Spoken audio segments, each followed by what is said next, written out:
And there we are. We are live. A big action-packed TigerBait live tonight. Buddy Songy in-house. Of course, we're brought to you each and every week by Pride Roofing and Tony Freeman with Assurance Financial. We're going to talk about both of them a bit later in the show.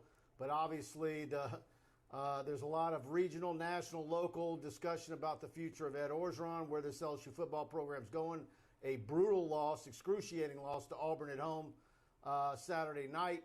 Now they go on the road to Kentucky to beat a hot Kentucky team who's excited after beating Florida and for the first time in, 40 years. And of course, LSU in Florida is going to be an 11 a.m. kickoff. What that says about the trajectory of both those teams speaks volumes. So big show for you tonight. Please hit the like button. Please share this video to your Facebook feed so we can get as many LSU fans involved as possible. And welcome in the show, buddy. Good to see you. I know many of you are going like, Scarborough looks good in a jacket, but Budman, it still doesn't work well for you. But I did do TV and had the jacket on. We are wearing the pink shirt. Most of you know it is Breast Cancer Awareness Month, and we know that many people out there, including the Brady James family, were affected by that. So in the spirit of the month of October, and I have some more messages. Chicks dig the long ball. That's a message to Coach O. I want to see Max Johnson go over the top and throw some deep balls. I don't think LSU can, as we just heard the coach say on his radio show, run the football. I think they're much better at the line of scrimmage. And with this other message we have tonight, and Mike says, can you wear a jacket? And so I said, yeah. But you see, this is unpredictable. This is flipping the script. This is doing something that you didn't expect. And that's what LSU's got to do. They've got to change things up. I don't look much better in a jacket, but you do. And the bottom line is that I think people are tired of seeing vanilla ice cream on Saturday night. And if you stay vanilla, and I got a bunch of stats that are really alarming. So you recruiting, me stats. But, hey, we tricked you tonight. They're saying your audio's low, but also maybe put it on the placket, on the where it buttons on your shirt. All right. But that might not be it, guys. If you're using an iPhone or any cell phone device that only has a mono speaker, we are in stereo. So sometimes people say one of us is low, and that's not necessarily the case. If you're using a device like an iPad or some sort of slate that's only got one speaker, that's going to be part of your problem. You need to be using something with stereo speakers. Let us know, Blaine. Let me know, Blaine, if that helped. He moved his microphone over a little bit. Let me know if that helps. Chad says both seem low, so I'm not sure what that would be, except maybe turn the volume up. But I'm showing everything on our meters. Wait, didn't you tell me Jake Peets came over here and did the microphones? Oh, just kidding, Jake. Hey, listen, Jake Peets. Durante Jones and Coach O, it is now or never. Have you ever remembered a year where there were so many must-win game situations this early in the season? I don't. Maybe the Les Miles year in 2016. But seriously, we were saying it against Central Michigan, saying it for Mississippi State. Unfortunately, LSU let a streak go by. First time since '99 that Auburn beat LSU in Tiger Stadium. But this is a must-win Saturday night, Mike. Buddy says, I'm wearing a sport coat. You can do what you want to do. So then I'm thinking to myself, well, I'm not going to let Buddy come on my show and show me up. So then I get out the sport coat. But then I'm realizing, is he trying to say we're wearing sport coats because we're almost like going to a wake with the LSU football team right now? Oh, man, I do have to go to a wake on Friday. Jimmy Wax, an incredible person. We've lost so many people, but God bless his soul and rest in peace. And listen, folks, it's kind of interesting that you talk about that. And we know that football is not the game of life, but it is a religion. And there's been a lot of people that were very frustrated to see LSU give that one away Saturday night. Rick Kelly, did you see Scott Rabalay's question to Coach O about Ensminger moving into the booth to help Jake? I've been calling for this since the first game. Well, that seemed, first of all, I'm not taking a slap at Scott, but I was on the Zoom call. I don't know, what is Ensminger's like part-time? Or he's an analyst. Yeah, like, so analysts get paid money. And by the way, he's not the only offensive analyst in the building. They probably got about 45 of them. So any issues that you're complaining about with the offense, it's not just needing to bring Ensminger in. There's other people in the building. So there's a lot more to it than that. And then I think the reply, that's a good idea. I think that's an act of desperation. That did not come off well at all. No, it's an insult to Jake Peetz. And listen, there's been a lot of criticism, and the first 3 or 4 questions at the press conference this weekend was about Jake Peetz. Now, let's talk about this tangled web. There have been numerous rumors and innuendos, including from the Pirate, Mike Leach, who during the week of the LSU-Mississippi State game just said as clear as day, I'm hearing that Coach O is involved more this year in play calling.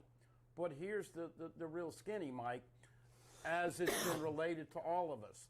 You can't call a play and then get to the line of scrimmage with the check with me's. You're moving the back from one side. You're moving a guy from one side. You got motion. Max is doing all of this, and then you're going to tweak the play with 5, 6 seconds. So there's been an inordinate amount of times that they've had call timeout, so not to get the 5-yard penalty. But, Coach Ensminger and Joe Brady with Joe Burrow, we all know the story in 19. I want to say Coach Ensminger was getting $1 million the last 2 years. They put him in an analyst role. I don't think he wants that. He saved Ed's butt already when he was the interim and got him the big job. Remember, they broke the offensive record against Missouri. First time Ensminger and him were together. But I think that ship has sailed, and I do think Jake Peetz deserves to right the ship, although he's got to get the plays in quicker. Yeah, Dane Bergeron. Hey, guys, I'm here with my physicians, Dr. John Daniels and Dr. James Beam. Mark Jett, I think we all know where it's going. Yeah, I tell you what, Mark, you bring up a point, and that's partially why I made the title of the video tonight what it is. The Ed Orgeron era is in a vulnerable spot right now, precarious spot, whatever you want to say, danger zone. But it's there's been a lot of rumors, a lot of media. We're all talking amongst each other. We're all hearing similar things. What's true, what's not. What happens if he loses Saturday in Kentucky? What happens if they lose the next 2, et cetera. People are ditching tickets for the Florida game. While the Auburn game, everybody was wanting tickets, had a good crowd initially. Obviously, a lot of people are wondering how this affect recruiting. And I think this puts recruiting definitely in a holding pattern for a while. Certainly the staff is continuing to make calls, recruit kids. But I think there's also a lot of kids that are going to want to wait to see how this plays out before they start making decisions. And if they're from out of state, before they start scheduling in big numbers, kids starting to schedule official visits. So it's going to be very interesting to see what plays out in the next 2 weeks, because there's a lot of things that you can say about where this program is going or what's going to happen next, and you don't know, because there's one domino could flip and go this way and take in another line of road traveled as far as the order of what things could happen this year for Ed Orgeron. Well, look, I'm one of the few media guys that when we are obviously wrong, I own up to it. And I'm not going to lie to you, Mike, and those out there watching and listening. I thought the injection of the 6 new coaches, hell, I had it up there. Remember? The old guys were 56, 57 on an average. These guys are 38. And I said, look, these young kids nowadays don't want to listen to a guy who's won championships and making millions of dollars and doesn't know about rap music and who is this and who's that. It was a disconnect last year, and we saw that.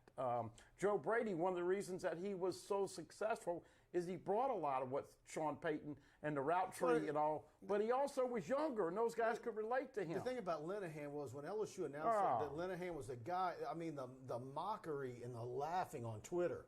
And if you went down his coaching tree and then reach out to people in those markets, guys I know that run websites for that particular school or whatever, I mean, they were like, are y'all crazy? I mean, that was their attitude. I mean, there wasn't anywhere where he had been where people held him in high regard. And Bill Johnson was 65-ish and Ensminger's 60. And my point is this. Those guys have experience, but they weren't in touch. I think it's safe to say in 2020, Mike, what went in one ear went out the other, and there wasn't a lot of trust and a lot of communication. So you hire these 6 new guys, and I'm thinking like a DA, a dumbass. Man, these guys, these players are going to love it. We hear and they're listening to music, they're dancing, they're talking, they're calling each other and all that. The bottom line is that you're talking about 2 guys that are calling plays for the first time, and the game is too fast for them. We know how we talk about players, and you got Jamarcus Russell. Remember how he was when he first started? Jamarcus Russell, one of the biggest physical, most awesome specialists with the arms and the specimen and all that. It took him a year and a half to catch up to the speed of the game, and now you got Jake Peete struggling, and you got Durante Jones serving up nothing but vanilla ice cream. At some point, Max is going to get enough experience to where he's going to have the play at the 20 or 15-second mark, and that whole look into the sideline thing is going to get ditched. Well, and it's almost like you don't want him to be a foul of the coach, but it's almost to the point where he needs to just say, you know what, I've had enough of this. But my point is this. The old guys, they tuned out, but they had experience. The young guys they're listening to, but they're getting on-the-job training. And when you're making $8 million a year and you have a $120 million athletic budget, of which $60 million about every year is football profit. Now, those numbers are skewed because of the pandemic. This is important, and we know from a monetary standpoint, you've mentioned this many times, you have to look at the bottom line. There's going to be 30,000 empty seats for LSU Florida in 10 days. I think you might be right. 11 a.m. kickoff.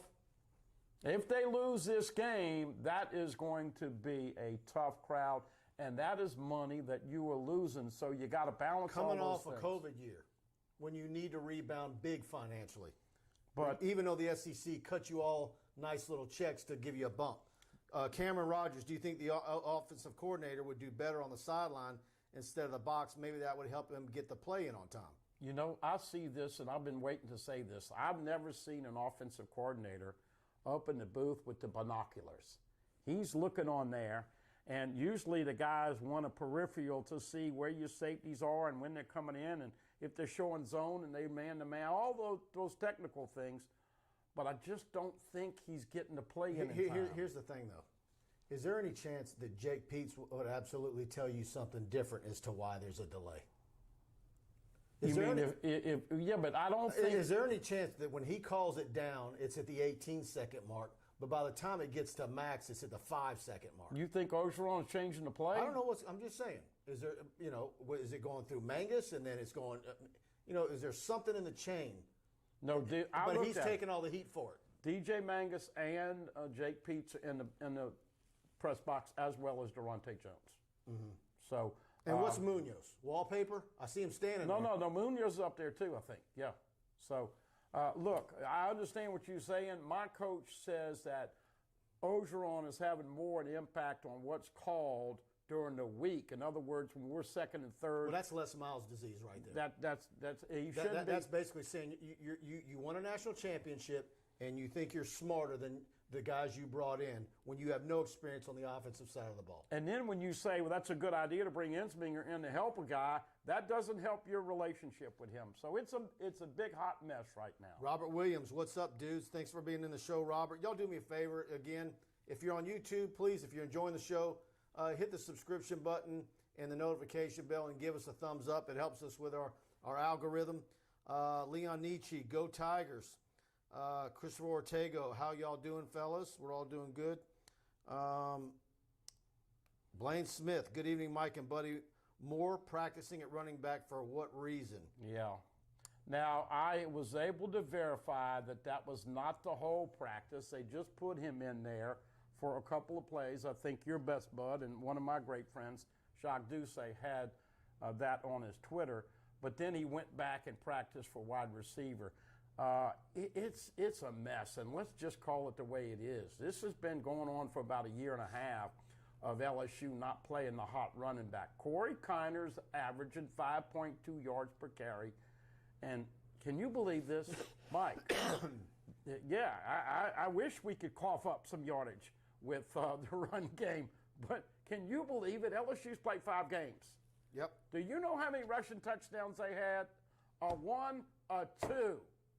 2 rushing touchdowns with Corey Connor. He's averaging 5.2. And LSU's averaging 71 yards on the ground. And they have not seen through the fog that 21 should be starting. It's mind-boggling. Brian and Annie Pinton, Mike, I like James Franklin. Do you think Woodward can get him away from Penn State? I think Franklin would be on the list if a change was made. I tell you what I do think. There's been chatter out there. Lane Kiffin, what's his face, Alabama OC? Bill O'Brien. Bill O'Brien. Please. I keep. Please. Bill O'Brien. I'll tell you what that is.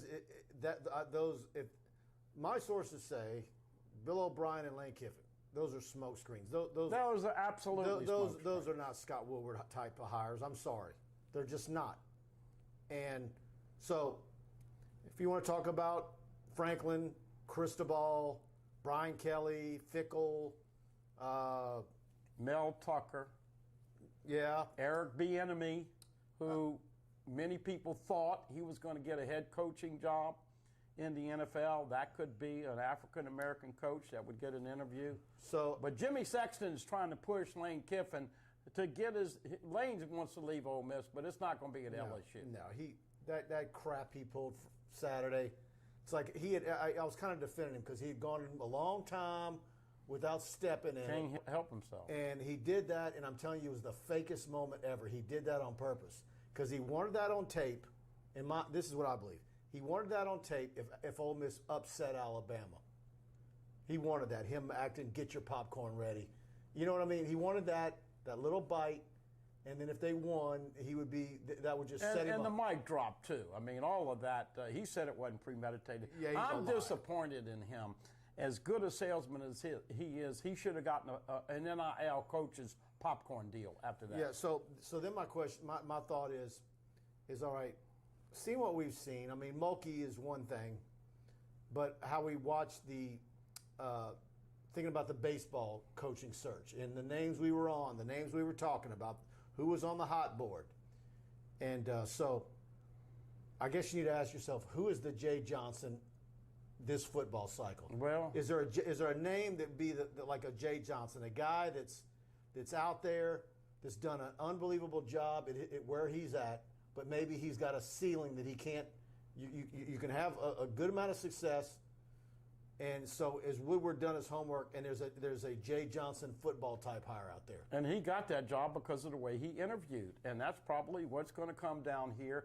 Chris Peterson has a relationship with Scott Woodward, but there are some overtures that he doesn't want to get back. He's 56 and probably is living an easy life. And let's be honest, there's an inordinate amount of pressure. Now, you mentioned James Franklin.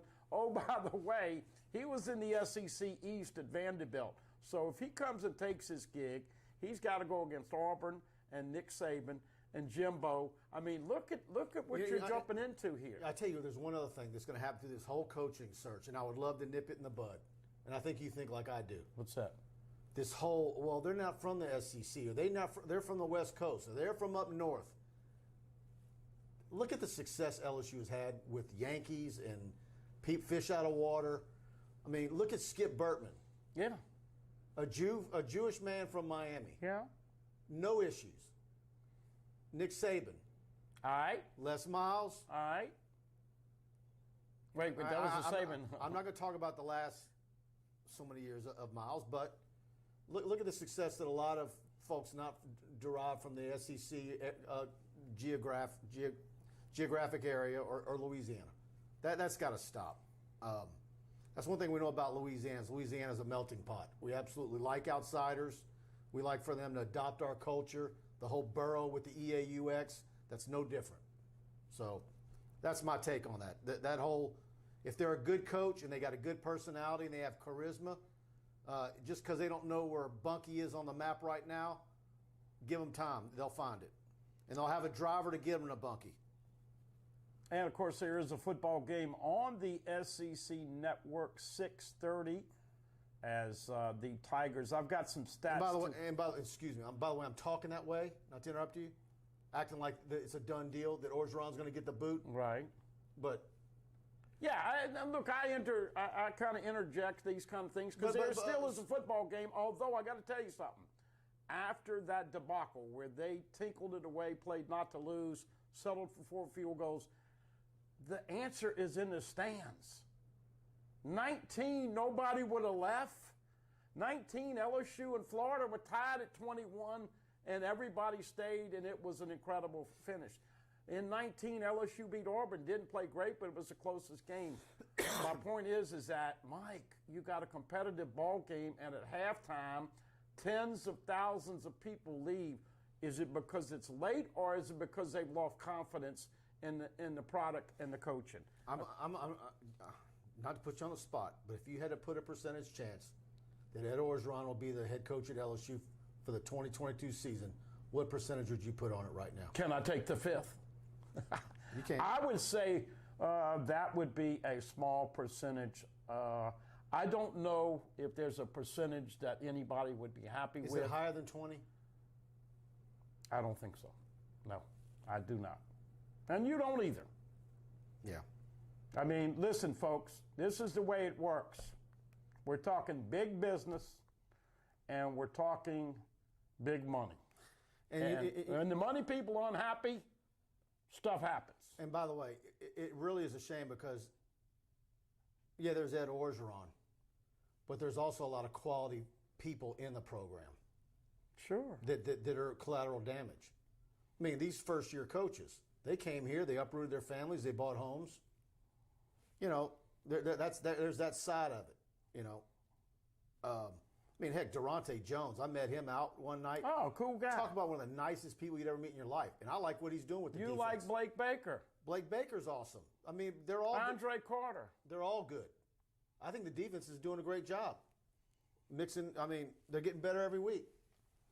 But it's amazing what's really wiping this out is the offensive line. You can talk about this and that and some off the field baloney and all that stuff, but the bottom line is the offensive line is going to be the difference.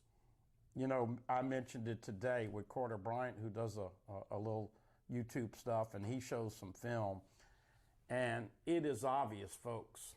And I love Liam Shanahan to have the kahunas to come to a place. He's from Boston.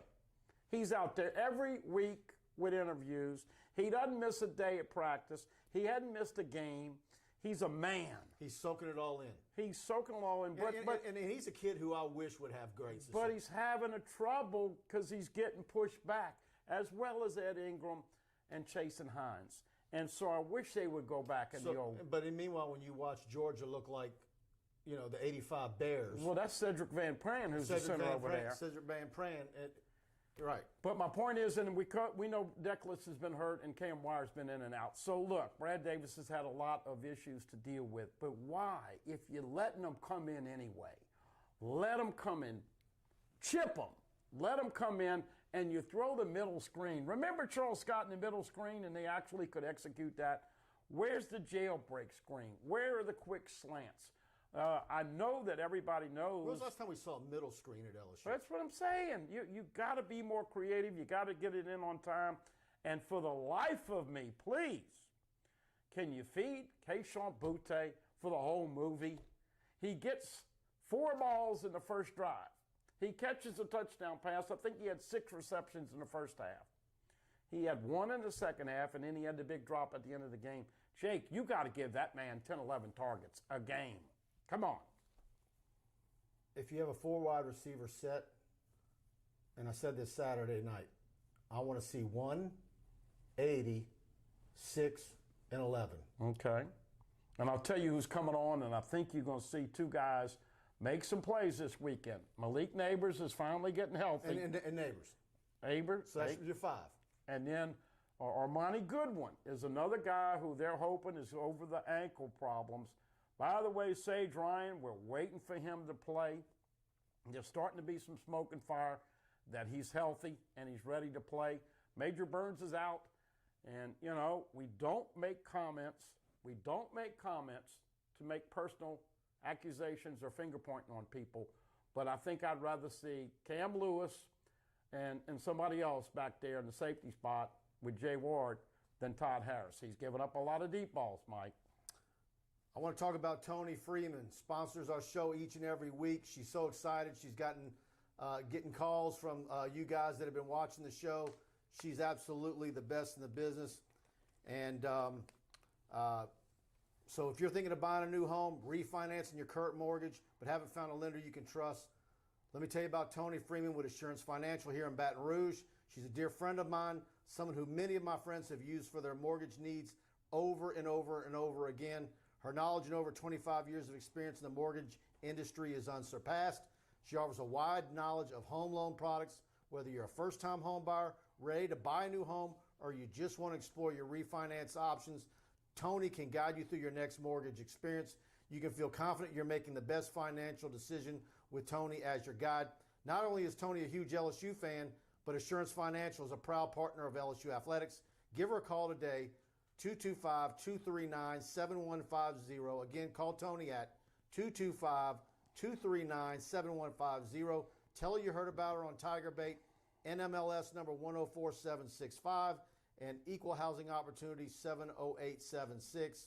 And I'm telling you guys, I've been knowing her for a long time, and there's nobody better than her. And one of my buddies' sons in Lafayette, Tony says, "Thank you. I got a referral. Thank you." And she told me the name, and I said, "Well, he must have been watching the show."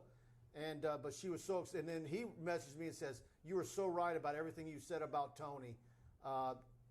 She's just so organized, and so she's impressing everybody." So you want to give Tony Freeman a call at Assurance Financial, and especially now with things going crazy, she's going to let you know what's going on.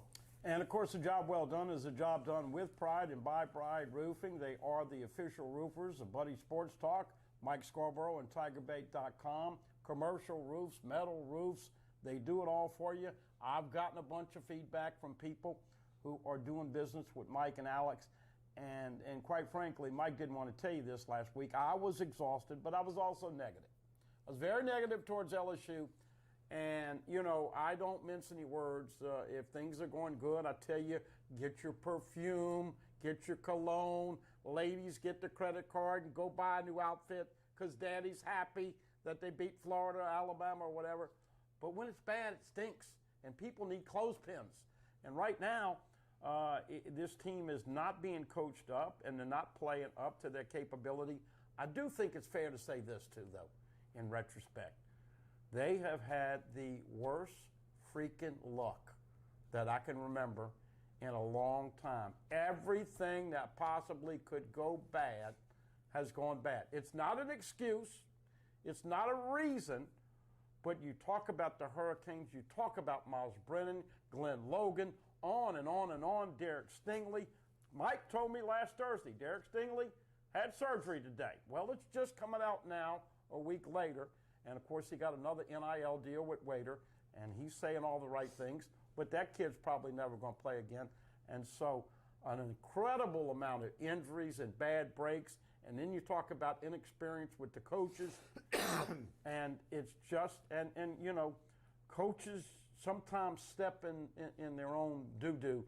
Coach O at SEC Media Days and early on in fall camp said the offensive line was going to be a strong point this year. But then again, we also know he said that Bo Pelini's defense in 2020 was better than Dave Aranda's ever looked in 2019. So be careful with what you say, because sometimes it does come back to bite you in the butt.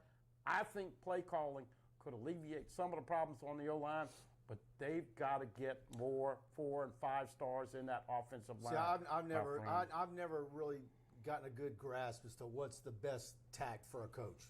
Is it better to be like Joe Pa and Lou Holtz and say, my guys just can't block anybody, and just pour mouth the whole time and you go lay the wood to somebody?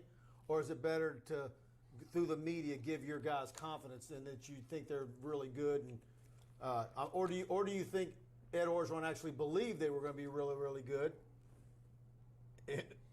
Which is a bigger problem. Yeah, well, I don't want to jump on the Joe Pa wagon because, that left a bad taste in my mouth what happened with... But, those are two coaches that were famous for always poor-mouthing their team. Well, Bear Bryant was the one when I was growing up that we'd talk about LSU's got more talent and all this other stuff. Look, bottom line is that most of it's coach speak. Most football coaches are paranoid, and they want to run the football this weekend against Kentucky.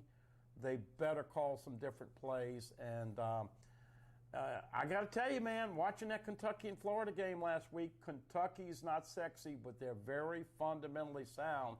And, Mike, whether there's a coaching change or not. Physical offensive lineman. But if there's a coaching change or not, if LSU loses Saturday night, Coach O and LSU are 8-8 since the championship season in 2009. And you know what? The honeymoons don't last as long when you fall off the cliff that fast. Yeah, and that's just not a good position to be in when the AD who's your boss isn't the one who hired you. Exactly, that's another factor. Samuel Halston, will we see Sage Ryan on the field this weekend? I hope so. I think we will. I hope so. Let's see. Holden Lee says he loves the show. Always tuned in. Glad to have you with us, Holden. Let's see. I had one up I needed to get in here.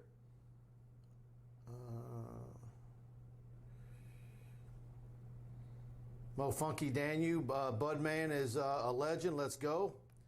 I'm scrolling back, guys. Where's Pooh Bear? That's the one who I was going for. Where's Cool? I guess that's the one I was pulling up. Pooh Bear, welcome back, buddy. I had to scroll all the way up. Sorry, Pooh Bear. I'm late. I kept seeing you and then wanting to get you in. Blaine Smith, this team looks uninspired. All right. Elmo Domain brought up something we already talked about. Doesn't LSU have screens or draws in their playbook that could slow down the pass rush? Wayne Clark, I think the fans are tired of hearing the same thing from Coach O. We need to run better, protect better, blah, blah, blah. Yeah. And then he adds, nothing has changed.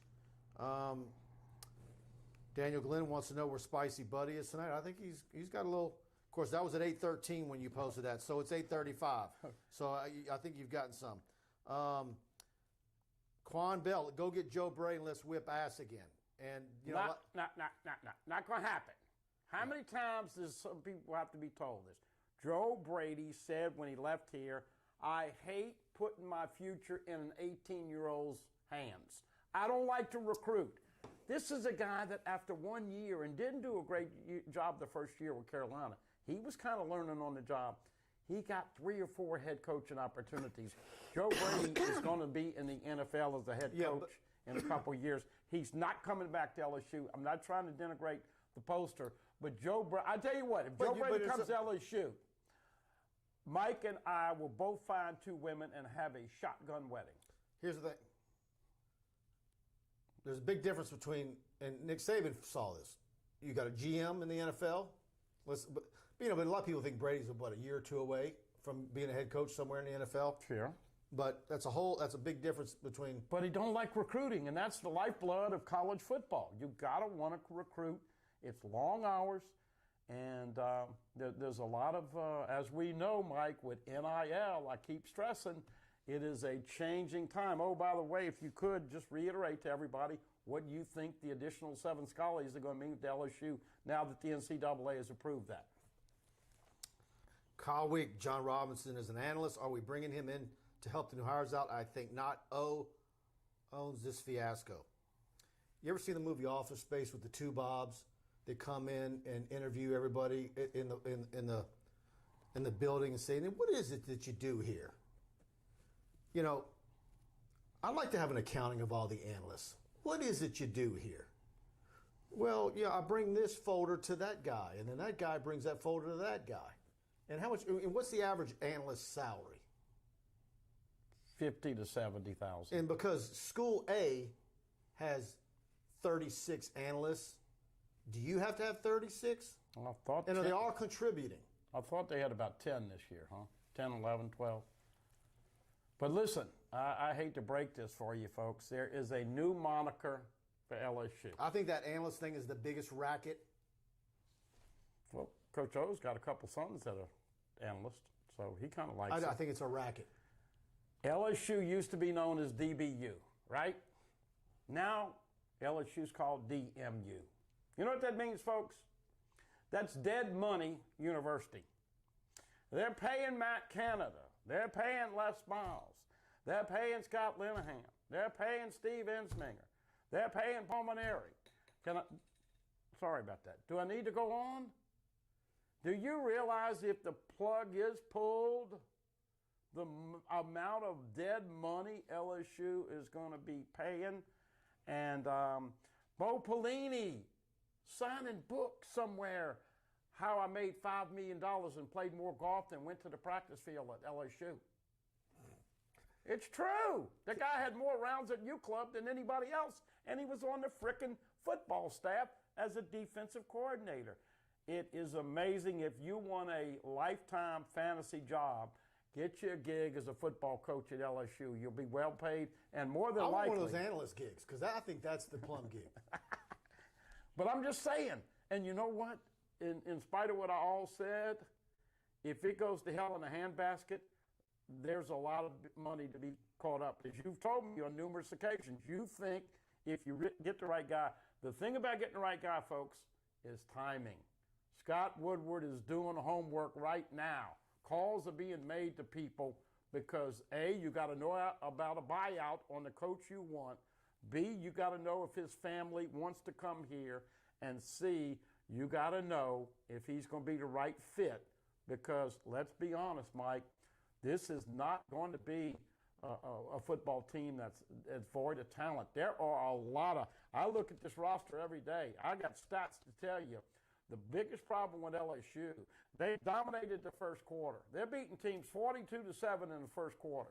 They're winning the second quarter. They're winning the third quarter. But you know what? They're not in good shape. They're not in good condition.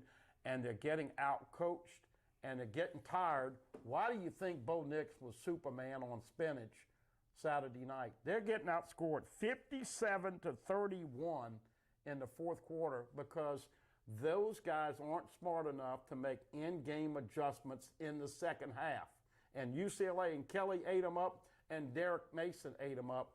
This is where we're at as an LSU football program. I hate to be so blunt, but I mean, you don't just snap your finger and get all this experience and call the right plays. Kevin Vircher, LSU will win this weekend against the Wildcats. Kentucky will have a letdown after Florida to win. That's part of what we've been saying. And Ed is coaching for his job. LSU wins, but the future of O has already been decided. There's a lot of people that agree with you, Kevin, that it's inevitable. I don't know if Ed Orgeron has come to that conclusion himself. I don't know what kind of conversations have been had. But it's very telling to me when you see the author of this book on the table kind of saying some things. And, of course, he's as close to Ed as anybody in the national media. He's closer to Ed than anybody locally, probably, in the local media. Yeah, so we'll see. Holden Lee, I think Durante Jones is having a good first year as defensive coordinator. I like Durante Jones. Safeguard your soul. Ed O is done. I like Durante Jones' defense to get better slowly but surely. A lot of pro Durante Jones stuff. Let me scroll up back. I got a bunch of messages to get to. LSU will win one and a max 2 more games this year. Dane Bergeron, I'm sick of hearing that LSU needs to simplify things. If it is simple for LSU, it is simple for the opponent. Players need a fire lit under their ass. This is the softest LSU team I have ever seen. And Dane, there's a whole lot of people who agree 100% with everything you just said. Well, I was going to bring the props tonight, and of course everybody knows you can get it on your phone. But I was going to bring my big old pack of Shorman tissue because this team is soft, and unfortunately that gets into Tommy Moffitt. And look, whether you pump the iron or whether you put the fork in the food in your mouth, LSU's overweight. They are not in. When I did all these stats, they're running out of gas. Did you see them chasing Bo Nix? That's not a finely conditioned team. Now, when everybody said I love the Mississippi State defense, they played 88 plays. and you get wore down. The opponent has had the ball 3 more minutes a game than LSU on offense. And oh, by the way, I agree, Durante Jones is coming, but they're converting 46% of the time on third down. LSU's converting 38% when they have the ball. The defense is giving up a first down 46% of the time. I'd like to see those numbers get down, although with Pelini, as we know, it was ridiculous, the worst defense ever. So improvement, but I want to see more blitz and more disguise and at least more aggression, Mike. Clutch LD, score prediction for LSU Kentucky. You know, my grandfather used to have a joke. He'd say, I can tell you the score of the game before it starts. I'd say, what's that, Popo? He'd say 0-0, and we laugh.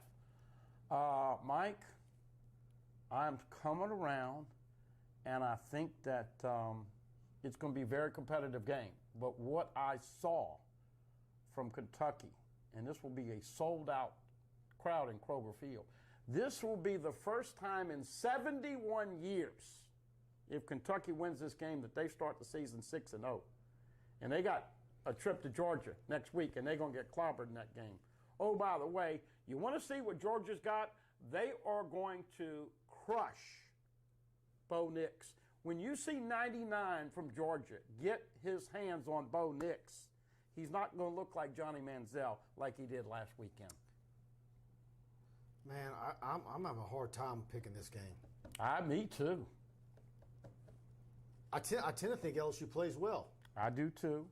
But can they finish? But is it enough? Can they finish?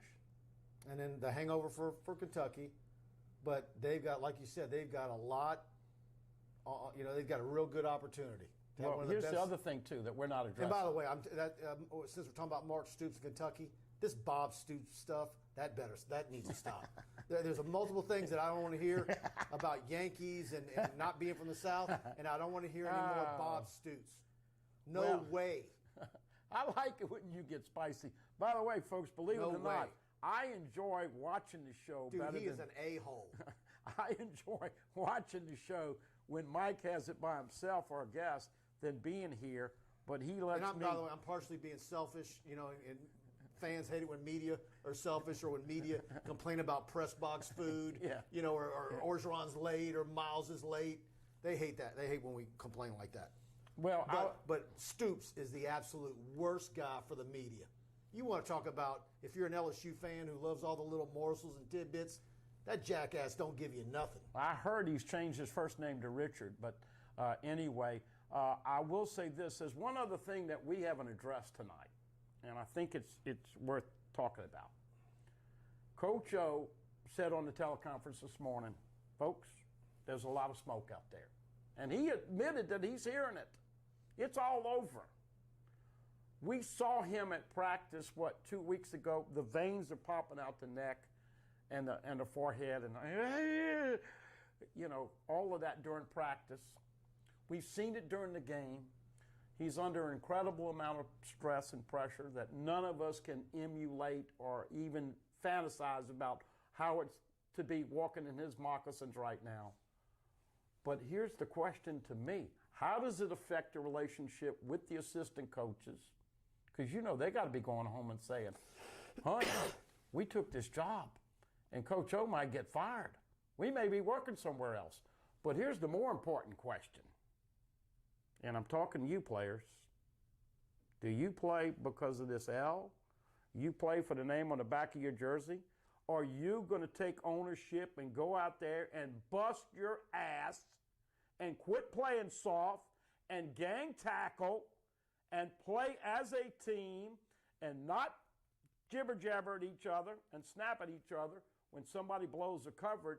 Can that LSU football team, how does all this peripheral stuff affect that football team? And I don't think any of us know until 6:30 Saturday night. I want to talk about Pride Roofing, sponsors each and every week.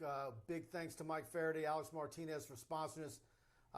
Mike called me earlier today right before I went on Buddy's show and was telling me about how he was down in the LaPlace area. He sent me a picture of one of my college buddies, Jamie's home, that they finished their roof, and it came out beautiful. but he was talking about that area down there. And Pride Roofing has absolutely brought in all their guys from all the different hubs of Pride Roofing throughout Louisiana, Mississippi, and Alabama to really concentrate on Southeast Louisiana, whether it's Destrehan, Kenner, Laplace, Reserve, Vacherie, the Hammond area, Albany, Mandeville, Covington, North Shore. They're everywhere. And the great thing about Pride Roofing is, unlike all the other companies, they spent a fortune in advance buying up shingles, and not builder grade, high quality grade shingles, so that once your insurance adjuster gives you the go ahead to get your free roof, Parker, stop it.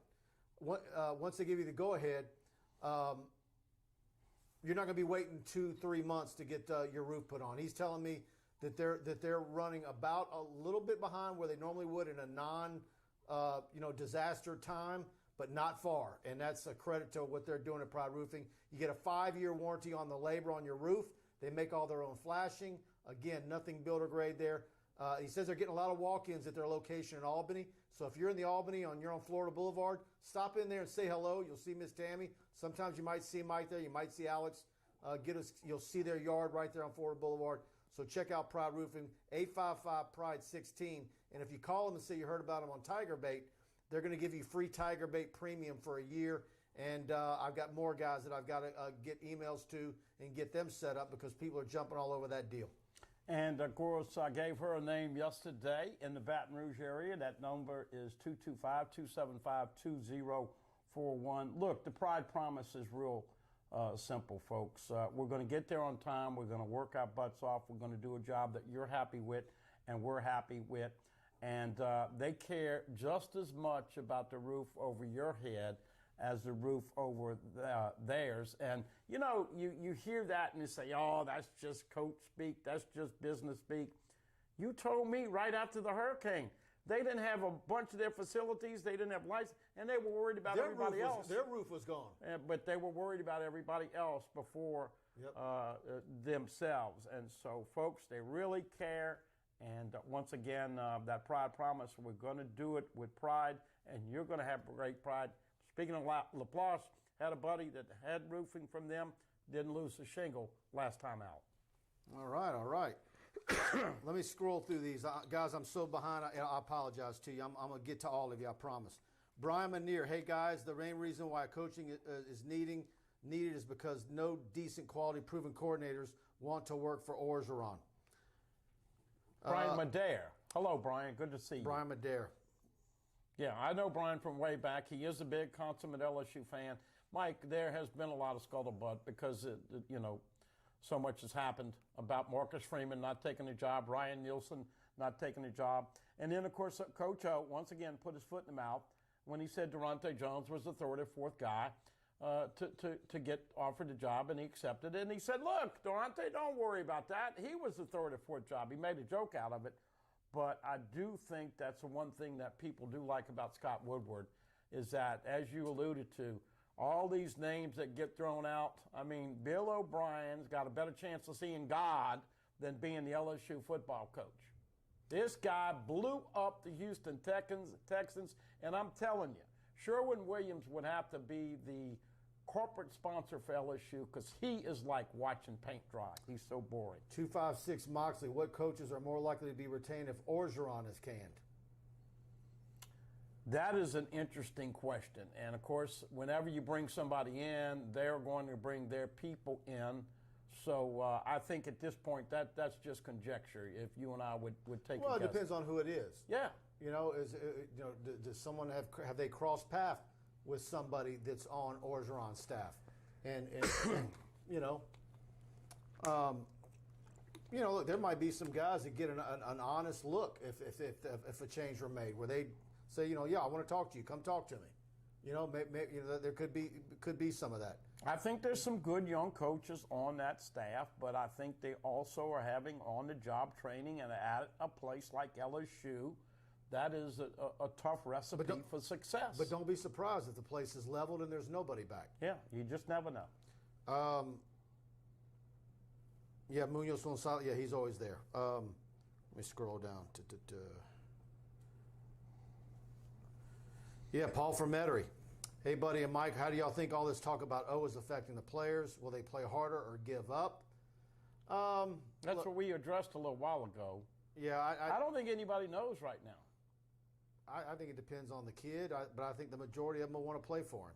I think if they can have some success early in that game Saturday. Look, I talked about the stats. They've given up 7 frickin' points in the first quarter. So obviously they've done a good job with early scouting and what they want to implement. Everybody knows offensive coordinators script 15 to 20 plays. Jake Peets and them are doing great with that, and Durante Jones is doing great with that. The problem comes when you don't win the end of the first half, and then those adjustments that are being made. But if LSU gets down and that crowd at Kroger Field gets going, and it's 13-0, and Kentucky could shut LSU out in a half. Trust me, they shut down Florida. Now, Florida ought to be required by law to wear a mood ring, because you never know which Florida team you're going to get. They played with Alabama, and now they lose to Kentucky. But I just say this. If they get down in the third quarter, 10 points or more, I think you're going to see similar results as what you saw in the UCLA second half. Bayou Boogeyman, always enjoys y'all's insight, Mike and Buddy. Thank you. Eddie Santos, if we lose this weekend, how long will O be coach? Man, you know, we've had that debate for weeks. Would they make a change? You know, I was shocked when Oliva made the change. When he did, I figured he'd be a guy to let it play out. I kind of feel Woodward might be a guy that wants to play out, but then you're hearing, getting calls today from people, and other people in the media are saying similar things that, you know, something could happen. Well, let's address it real quick, okay? What is the advantage of keeping him to the end of the year versus making the change? So I think the first thing that's obvious is that if you keep him on through the end of the year, those relationships with those verbal commitments that he has right now continue, even though they're still in limbo as to whether he'll be the head coach next year. It doesn't blow up the recruiting season. Quite frankly, and I told you this today, I think 10 or 11 of those 15 are going to come to LSU regardless. They want to be Tigers, and they're Louisiana kids, and they love this, and this was their dream, and I think they're going to be here. But what do you think would be the advantage of making the move if LSU lost the game? Tell me what that mindset would be, why you would fire him after Kentucky if, in fact, it's, let's say, 31-14 Kentucky. I don't have the dossier he has. I mean, I don't have the file book on what he's got, what he's looking at, what he's hearing, you know, what he's hearing about's going on at practice, what he's hearing going on in the hallways at the football building, what meetings are, you know. The culture. What's the culture of the LSU football team right now? So I can't answer that. He's got a lot more information than any of us have. I know, but here's my question. Do you have an automatic snap the finger, this guy will be the interim coach and do a good job? I don't think you do. So, look, we're going to have to take a patience pill. It is another must-win situation for Coach O and the team. Paul and I and everybody out there is wondering, how does all of this smoke and fire talk? And you know the other thing that just kind of hit me? We're going to find out how much those players care about Coach O. Because if they want Coach O back, they appreciate and they respect Coach O and that coaching staff, they're going to play their ever-loving A off on Saturday night.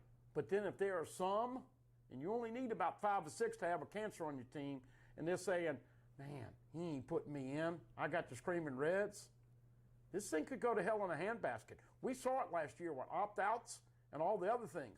We're talking about a new era, and let me tell you what, this right here, and we all love it, but the thing that this phone did is it gave us all instant gratification. If I don't remember something, I can go right here and say, hey, this is what happened. But also, on the other hand, because of that, these young kids, hey, man, I was a 5-star. I ought to be playing right now. I'm not playing. I'm not happy. Chewy, he is changing the plays. Oh, I have a friend that during the Mississippi State game can watch. He takes his headset off, cusses the offensive coordinator, and says no and changes the play, there is no, it's not that hard. Chewy, I'm not. All right, let me scroll down. I saw I had a super chat earlier, and I want to make sure I get him. I'm running late.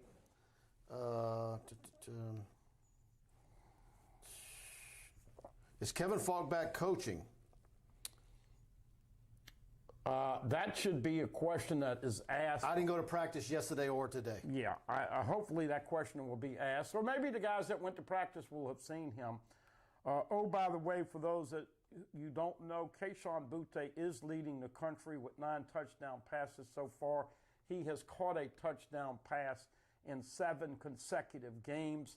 And oh, by the way, Cade York has made 16 consecutive field goals. Mike, this guy is going to go down as the greatest kicker in LSU history, and he has made far and away more 50-yard field goals than anybody ever. So right now, you got Cade York, who's balling out and been fantastic, but you almost hate to see him get so much use with this settling for field goals, don't you? Yep. I swear I saw it. Maybe it went away, and it's probably because I took too long. We got so many messages here, and I haven't gotten to a lot of them. Let me see. Brandon Reese O'Brien's probably going to look to go back to the NFL. How about a Saban assistant not named Kiffin or O'Brien? Well, that could be Cristobal. Mario Cristobal, I think, should get an interview. Although I hear he's not the greatest on game day, and they just tinkled the game away to Stanford. Should have never lost that ball game. But he does a good job of recruiting, and he is a guy that definitely is going to make sure that it's his program and it's going to be run the right way. Kenny Russell, Mike, who should we go after if you have to make a decision on the next coach? I like Cristobal. I want to see what Chris Peterson says about coming back into coaching. James Franklin's going to be on the list, but then I'm like, if you're going after a guy like him, wouldn't you have liked for him to have won the Big Ten at least once? Yeah. Well, I just don't think he wants any more of the SEC. He was over at Vandy, and that, like I said, listen, folks, the guy who takes this job, hey, we hadn't mentioned this. This name's been mentioned, Billy Napier. But does that make Franklin the Jay Johnson type of hire? Well, it depends on the interview. Because you're just not going to get past Ohio State in that league. But, we don't know his buyout. We don't know the timing of it. We don't know his family. That's why Chris Peterson works. He's available. That's why Woodward was talking to Pat Casey. Available. Can hit the ground running November 20. What's the 27th, the last game? You can introduce him on November 29th. And you got 3 weeks till signing day. Yeah. Well, that's the other thing and I'm glad you mentioned that. That is the other thing that is a little bit different. Now that we have the 2 signing periods, you have a very short window of when you have to make this change and bring somebody in, which is why legwork is being done right now. I'm not saying illegally, but trust me, people are letting LSU know whether they're interested or not. And Chris Peterson, I'm sure Woodward talks to him all the time anyways. I'm sure Scott Woodward knows whether he wants to get back into coaching or not.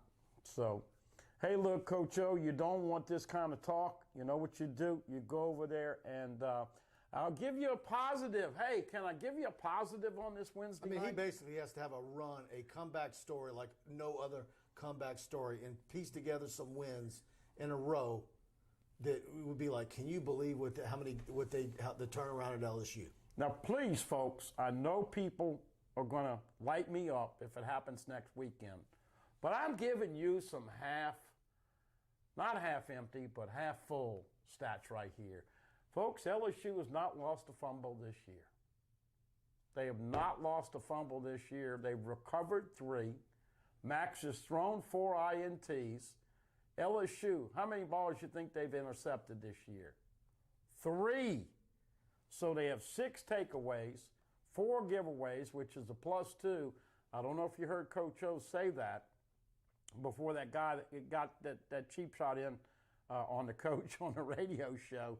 but Kentucky is a -9 in the turnover ratio. If LSU goes over there and gets 3 takeaways, they got a chance to win this football game. But hey, my positive stat of the night, LSU is yet to lose a fumble this year. Someone says that they win it. Yeah, Penn State did win it in 2016. Won what? Big 12? Yeah, they played Wisconsin. Yeah, well. Where was Ohio State? I'll say this now. James Franklin with that whiteout. LSU don't have anything like that whiteout in Penn State. And, that's another thing too, Mike, kind of a secondary question. How fast do you think it would take to get back to Tiger Stadium, being the packed house and intimidating? Because, folks, Tiger Stadium used to be considered worth 6 or 7 points. Right now, home field advantage to LSU, Mike, what? 2 points? If you're being kind? Yep. I mean, they left at halftime last week. Let's see.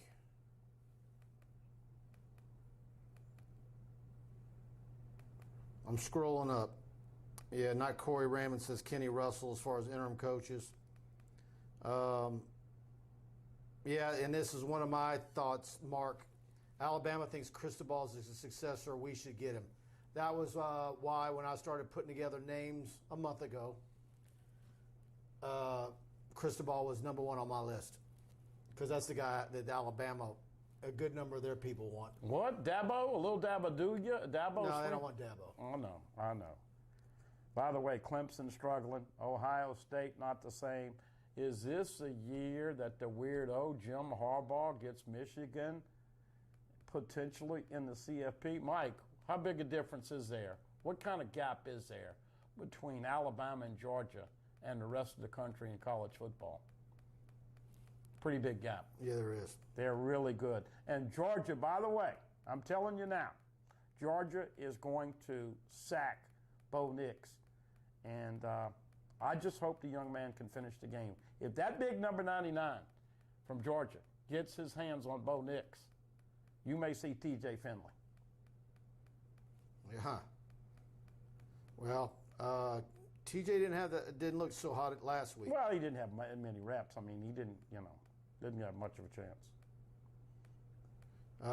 Andrew Messina asked about Kendall Briles. That's an interesting. And that's what a lot of people are wanting to see. If how does Pittman do if he loses a coordinator or two? Is he able to attract as good of coaches? Well, Kendall is definitely a top-notch offensive coordinator. Now, when he's going to get what every man desires, I don't know.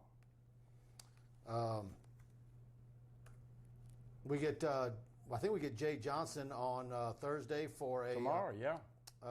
Yep, for a teleconference. So, and I'm scrolling through here, buddy. Go ahead and kill some time for me. Well, some of the other stats that I was looking at, as we said, LSU is perfect in the red zone, 14 of 14. Going into the game last week, LSU had scored 80% touchdowns. They were 8 for 10. And, of course, after that game now, they are 9 for 14 scoring touchdowns. Look, everybody knows in 2018 you kicked 29 field goals with Cole Tracy. And then in 19, you scored a bunch of touchdowns. And so we talk about the importance of getting the play calls in the red zone.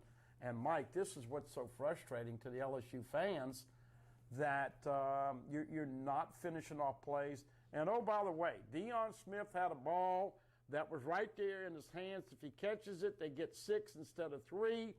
Butte, again, pass at the end of the game. Jack Besh is open, and he misses him. LSU just so close, but yet so far away.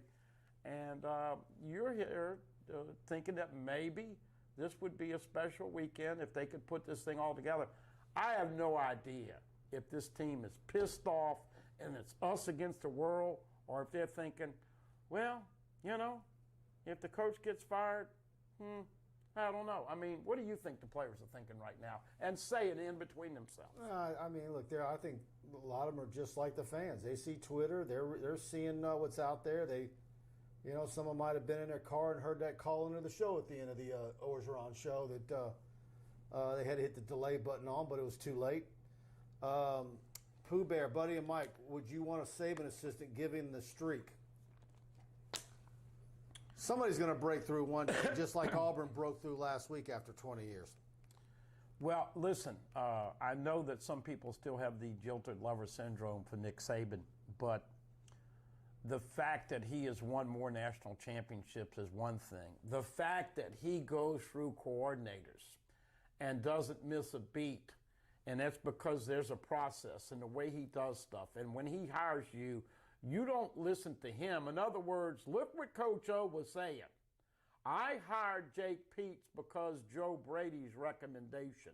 I hired Durante Jones because of Dave Aranda's recommendation.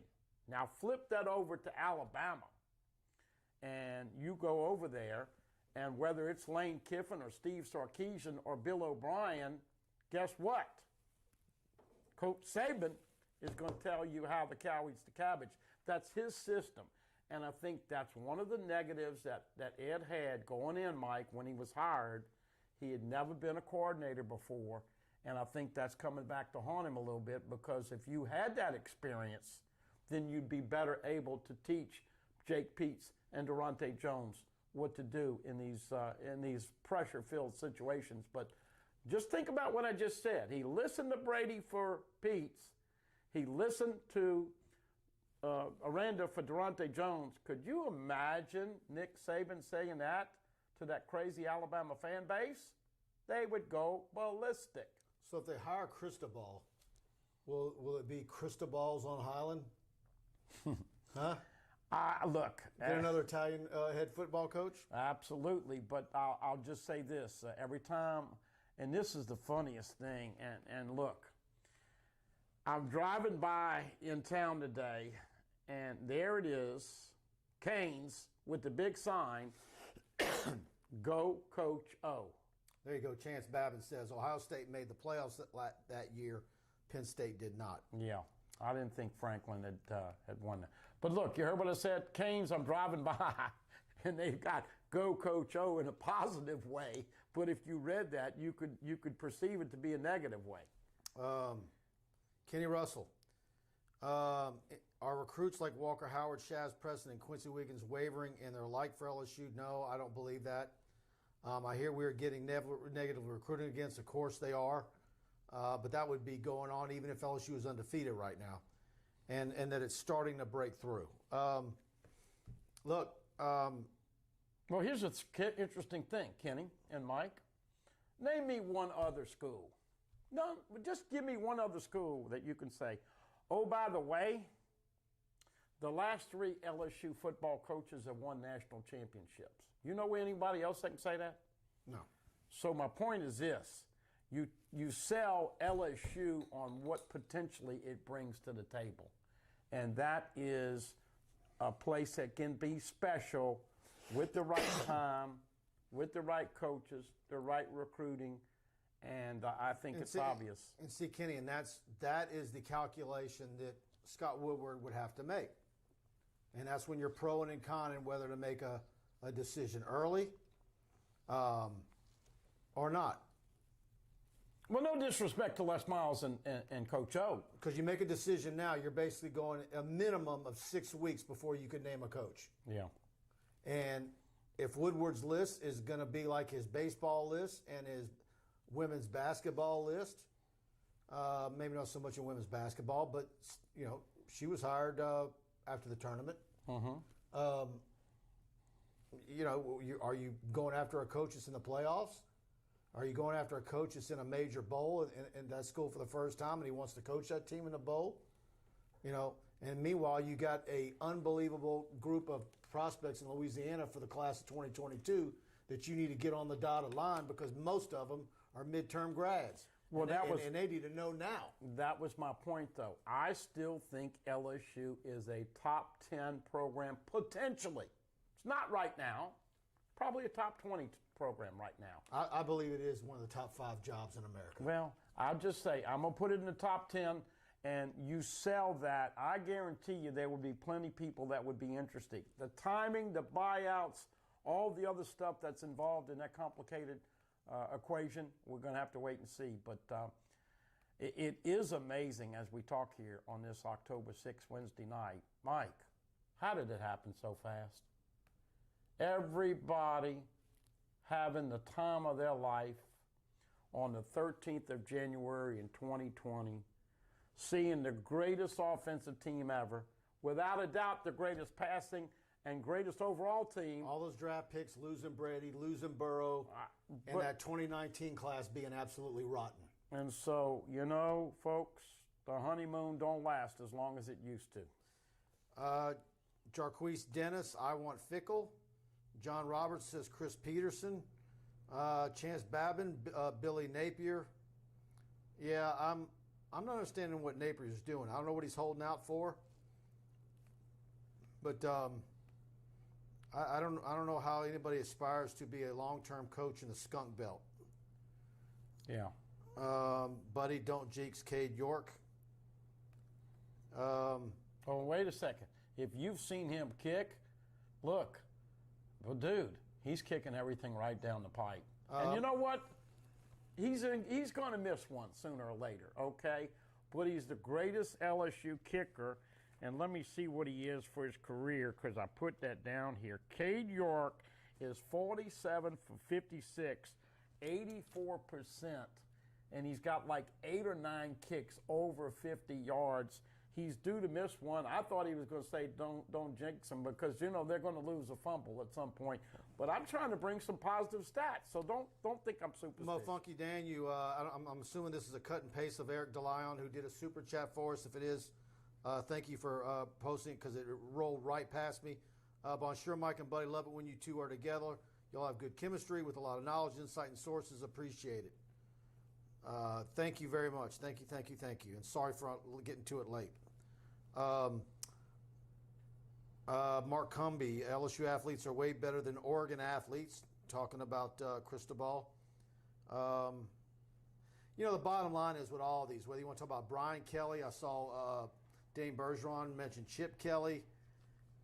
It goes to what I was saying several weeks ago. The list and the options that Scott Woodward is going to have to choose from is so good compared to what Oliva was working with.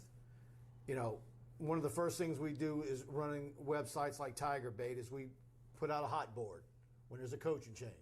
And who are the coaches that are candidates, and why they make sense, why they don't make sense, what their buyout is, their biography. And it was bad in 2016, really bad. We went all over who made sense, who could you get. You know, so-and-so just got an $8 million deal. He's got a $6 million buyout. I mean, we had all that stuff.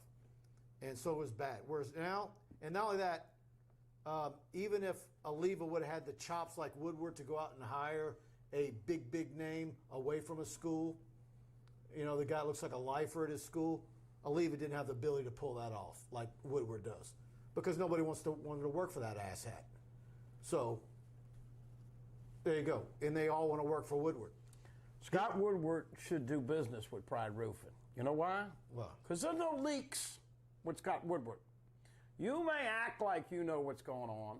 Stephanie Remp, by the way, is really the one that's running. And she's Cracker Jack. And she's Cracker Jack. Yeah, everybody talks about Woodward. That Stephanie is a top notch. You ought to hear people talk about her. Verge, of course, is still in timeout because he can't go to the games. Oh, yeah, that's right. And that's really killing Verge. And by the way, he's thanking them. His 2 sons are going to be highly recruited, and it's going to be interesting to see how those two. I know Austin's playing well this year. UI's got a good football team. I'm bringing in a little recruiting here. You've seen all these guys. We talked about Le'Veon Moss and Caleb and all these others. But I think everybody's in neutral. But if you think that there's a roof, when you do business with there's a leak in that roof, the guy in the Laplace, the guy everywhere, okay? They do a top-notch job. That's the thing about Scott Woodward versus Joe Oliva. There were leaks everywhere. Joe had so many blue tarps on his house, he couldn't count so many, okay?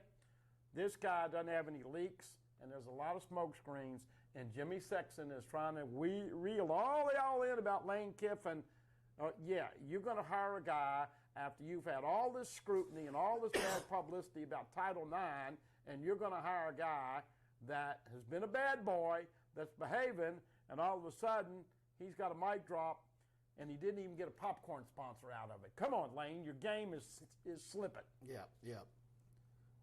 Well, Sexton, is he slipping? No, he's the best in the business. He's going to get Lane a big contract somewhere, but it's not going to be at LSU. Yeah. Let's see.